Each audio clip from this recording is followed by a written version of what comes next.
بسم اللہ الرحمن الرحیم۔ السلام علیکم ورحمۃ اللہ وبرکاتہ۔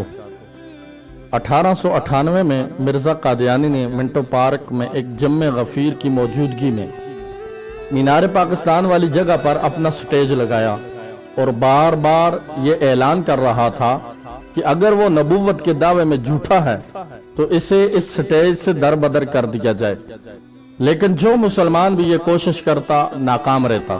حضرت پیر سید مہرعلی شاہ گولڑوی رحمت اللہ تعالی علیہ اتفاقاً جامعہ نظامیہ بازار حکیمہ لاہور میں تھے۔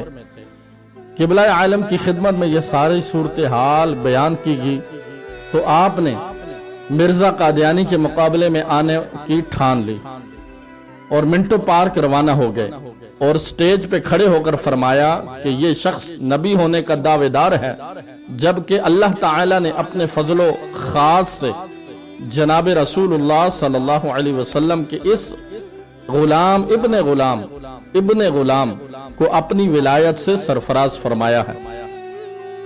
نبی کا درجہ ہر حال میں ولی سے بالا تر ہوتا ہے۔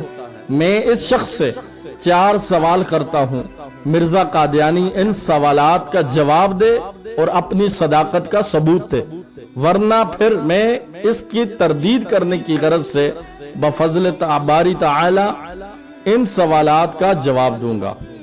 نمبر 1، مرزا قادیانی حکم دے کہ دریائے راوی اپنا موجودہ رخ تبدیل کر کے فی الفور اس پنڈال کے ساتھ ساتھ بہنا شروع کر دے، یا میں ایسا کر دکھاتا ہوں۔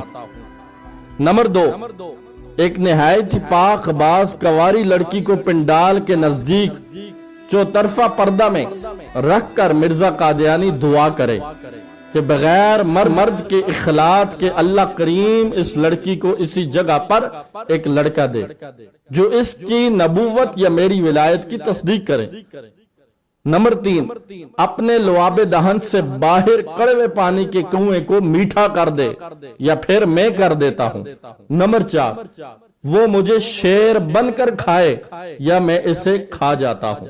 سرکار پیرمہرعلی شاہ صاحب رحمت اللہ تعالی علیہ کی زبان مبارک سے یہ الفاظ نکل رہے تھے کہ گردن سے شیر کے بال نمودار ہونے لگے، لیکن آپ کے ساتھ کھڑے ایک بزرگ نے فوراً آپ کی گردن مبارک پہ ہاتھ رکھ کر کہا کہ سرکار شریعت۔ اس پر آپ رحمت اللہ تعالی علیہ اپنی اصل حالت میں آگئے، مگر اسی دوران مرزا قادیانی سٹیج چھوڑ کر بھاگ گیا۔ بعد میں حضرت پیرمہرعلی شاہ صاحب رحمت اللہ تعالی علیہ اس واقعے کے یاد آنے پہ فرماتے، اگر مولوی صاحب نے مجھے روکا نہ ہوتا تو میں اسے تحت سرا میں بھی ڈھونڈ کر ختم کر دیتا، مگر اللہ کی مرضی یہ نہ تھی۔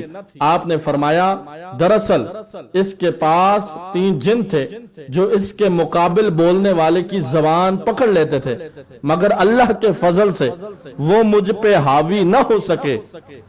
اللہ تعالی نے مجھے سرخرو فرمایا۔ اللہ والوں کی کیا شان ہے، اللہ والوں کی کیا بات ہے۔